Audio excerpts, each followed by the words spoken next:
అందరికీ నమస్కారం. Welcome to it's TV. ప్రస్తుతం మనతో పాటు ఉన్నారు ప్రముఖ జ్యోతిష్య పండితులు బ్రహ్మశ్రీ చేబియం కిరణ్ కుమార్ శర్మ గారు. గురుగారితో మాట్లాడి జూన్ 2వ తారీఖు తర్వాత జరగబోయే గురు మార్పు వల్ల ద్వాదశ రాశుల వారు కూడా ఏ విధంగా ఉండబోతుందో తెలుసుకుందాం. అంతకంటే ముందు ఇటువంటి ఆధ్యాత్మికపరమైన వీడియోస్ కోసం ఇప్పుడే మన ఛానల్ని సబ్స్క్రైబ్ చేసుకోండి. నమస్కారం గురుగారు. అఖండ ఐశ్వర్యమస్తమా. గురుగారు, ధనస్సు రాశి వారికి ఏ విధంగా ఉండబోతుంది? దాదాపుగా ఈ సంవత్సరంలో ధనుసు రాశి వారికి అర్ధాష్టమమైనటువంటి శని ప్రభావం ఒకటి. అంటే శని 4వ స్థానంలో ఉన్నాడు. వీరికి ధనుసు రాశి వారికి మీనంలో ఉన్నాడు. వీళ్ళకి రాహు చాలా మంచి ప్రయోజనం కలిగిస్తాడు. రాహు వల్ల మంచి ప్రయోజనం అంటే మాట తీరు, ప్రవర్తన బాగా ఉంటుంది. కొన్ని పనులు పూర్తవుతాయి, కానీ మేజర్ పనులు పెండింగ్ పడుతూ ఉంటాయి వీరికి.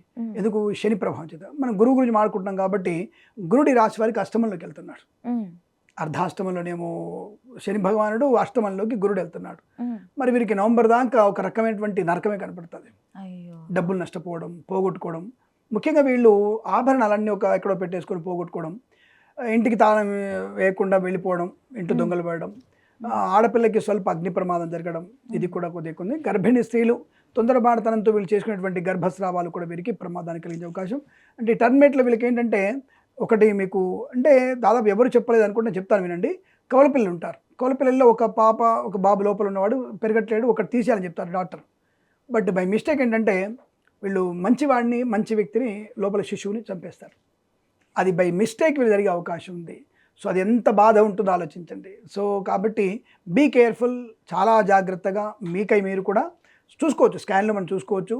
ఇద్దరు శిశువులు ఉన్నారు, ఒక శిశువు ఎదుగుదల లేదు, ఆ శిశువుని సరే తేయాలి తప్పదన్న కూడా జాగ్రత్త ఉండండి. కానీ మంచి శిశువు మీద మీ ప్రభావం పడే అవకాశం ఉంటుంది. అది చాలా బాధాకరంగా ఉంటుంది, ఆలోచించుకోండి. రెండవది, నమ్మినవాడే కదా మనవాడు డబ్బులు ఇద్దామని చెప్పేసి డబ్బులు ఇస్తారు. ఆ డబ్బులు తీసుకున్న మరుక్షణం ఆ వ్యక్తి మీకు కనిపించకుండా పోతాడు. మీరు ఇచ్చిన కట్టలు మాత్రం కళ్ళల్లో కనబడతాయి, నీళ్ళు తప్ప ఇంకోటి మిగిలే అవకాశం లేదు. మీరు జాగ్రత్తగా ఉండండి. రెండవది, తల్లిగారికి కొంతవరకు తీవ్రమైనటువంటి ప్రమాదం ఎక్కువగా ఉంది వీరికి. అంటే తల్లికి దాదాపుగా ఏదైనా అమ్మగారు కనుక మీకు అనారోగ్యంతో బాధపడుతుంటే ఏదైనా జరగవచ్చును. అంటే నేను బాధగా ఉన్నా చెప్పే విషయం అది. జాగ్రత్తగా ఉండే ప్రయత్నాన్ని చేయండి. కాస్త జాగ్రత్తగా ఉంటే మీకు జాగ్రత్తగా ఉంటుంది. అమ్మని జాగ్రత్త చూసుకోండి.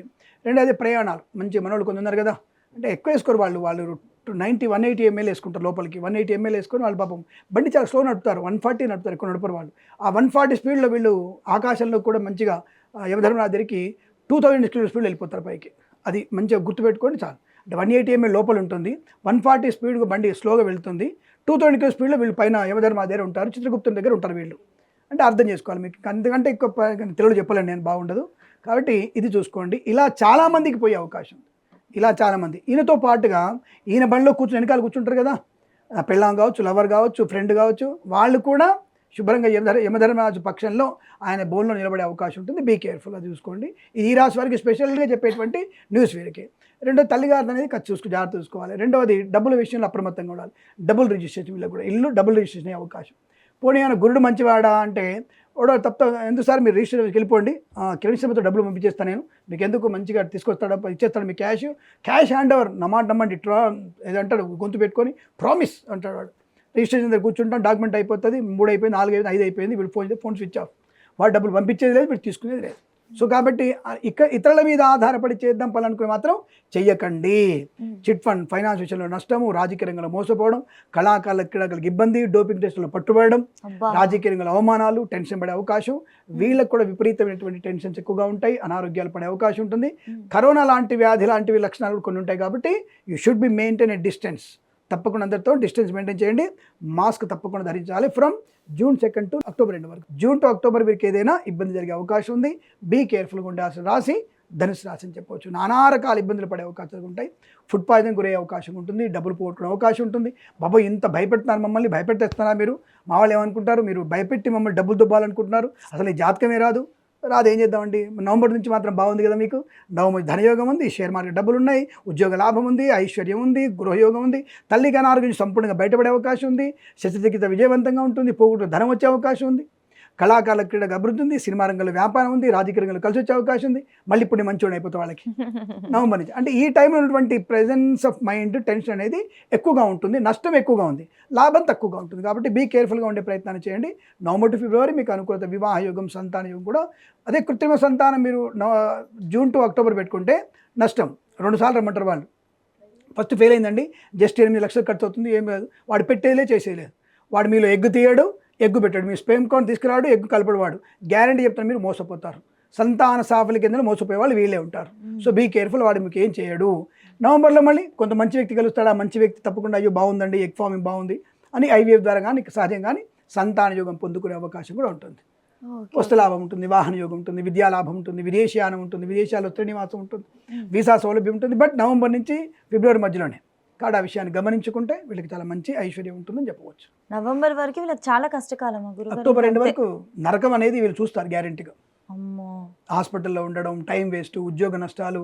ఇప్పుడు బ్యాక్ డోర్ ద్వారా ఉద్యోగం కోసం ప్రయత్నిస్తారు కదా వాళ్ళు, బ్యాక్ డోర్ ద్వారా ఎడ్యుకేషన్ కూడా ఉంటుంది. నీకు సీట్ ఇప్పిస్తాను MBBSలో, నీకు సీట్ ఇస్తాను PGలో, నీకు సీట్ ఇప్పిస్తాను, నీకు ఎందుకు జడ్జి పోస్ట్ నా దగ్గర పడింది, నేను చంద్రబాబు నాయుడు నాకు సొంత బామ్మర్ది లాంటివాడే, రేవంత్ రెడ్డి నాకు సొంత చిన్న తమ్ముడే, వాడు నేను చెప్పిస్తా అని చెప్పేసి 50 లక్షల రూపాయలు తీసుకెళ్ళిపోతాడు, శుభ్రంగా మోసపోతాడు. వాటితో ఉన్న ఫోటోలు, సీఎంతో ఉన్న ఫోటోలు చూపించేసి నీకు నా మాట తప్పుడు ఫోన్ మాట్లాడు అని చెప్పేసి ఆ ఫోన్ స్విచ్ ఆఫ్ వస్తుంది, నేను మాట్లాడిస్తా అని చెప్పేసి మీ దగ్గర 50 లక్షలు తీసుకెళ్ళిపోయే అవకాశం ఉంటుంది. కాబట్టి బీ కేర్ఫుల్. అటువంటి డబ్బు మీరు తీసుకెళ్ళిపోయి బ్యాక్ డోర్ ద్వారా ఉద్యోగానికి, లంచాలు ఇచ్చి ఉద్యోగాన్ని పొందడం కష్టమే, లంచం తీసుకున్న వాళ్ళు పట్టుబడడం కూడా ఖాయం 100%. సో అనేక అర్థాలు ఉన్నాయి. ఆ 4 తర్వాత నవంబర్ తర్వాత వీళ్ళకి ఉద్యోగ లాభం ఉంది, ధనయోగం, ఐశ్వర్యం కూడా ఉంది కదా, పట్టిందల్లా బంగారం కూడా ఉంది కదా. కాబట్టి అటువంటి యోగాని కోసం so be careful up to June to October 2 వరకు బాగా ఉంటాయి. అక్టోబర్ వరకు వీళ్ళకి అప్పుల బాధలు కూడా పెరిగే అవకాశాలు ఉంటాయి, చాలా ఎక్కువగా ఉంటాయి. సగం జ్యోతిషం మీకు వచ్చేసింది కదా, మీకు చెప్పేయచ్చు, నీ రాసులు ఉన్నారు కదా, సగం జాతకం మీకు చెప్పేయచ్చు. చెప్పండి. సో ఇంకా ఎటువంటి జాబ్లు మానేయడాలు, కొత్త వ్యాపారాలు మొదలు పెట్టాలి, కొనుగోలు చేయడాలు, మీరు స్విచ్ అవుతారు కదా, స్విచ్ అయ్యేటువంటి జాబ్ ఎట్టి రోజు చేయకూడదు, అది మీకు నష్టాన్ని కలిగిస్తుంది. ఉన్నది కూడా పోతుంది, ఇంకో సామెత మూర్తిగా అయిపోద్దు, మీరు గుర్తు తెచ్చుకోండి, ఉన్నది పోతుంది, అన్ని పోతాయి, జాగ్రత్త అన్నమాట. గురుగారు, మరి వీళ్ళు ఏ క్షేత్రాలకు వెళ్తే బాగుంటుంది, ఏ దేవత ఆరాధన చేస్తే బాగుంటుంది? ఇక్కడ మీకు ఒకటి ప్లస్ పాయింట్ ఏంటంటే వీరికి ప్రస్తుతానికి అంత్య పుష్కరాలు జరుగుతున్నాయి, సరస్వతి పుష్కరాలు, పుష్కర స్థానం వీరికి చాలా మంచి చేసే అవకాశం. నెక్స్ట్ వచ్చేది మనకి యమునా పుష్కరాలు కూడా వస్తున్నాయి. యమునా పుష్కరాలు కూడా వీరికి మంచి తప్పకుండా ప్రయోజనం కలిగిస్తుంది. తర్వాత మనకి గోదావరి పుష్కరాలు వస్తున్నాయి. ఈ పుష్కర స్థానం వీరికి అనేకమైన శుభయోగాన్ని కలిగించే అవకాశం ఉంది. కాబట్టి పుష్కర స్థానం చేయండి. మరి ఇందాక గురుగారు ఒకరు చెప్పారు జల విహారాలకు వెళ్ళొద్దని, అందుకే అంటున్నారు జల విహారాలకు వెళ్ళకండి.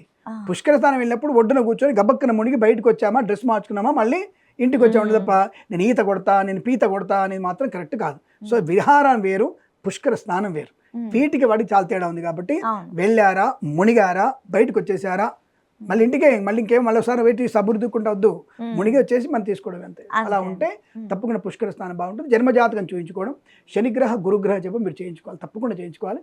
వీలైతే సుదర్శన హోమం చేయించుకోవడం చాలా మంచిది. వీళ్ళకి శుభమస్తు.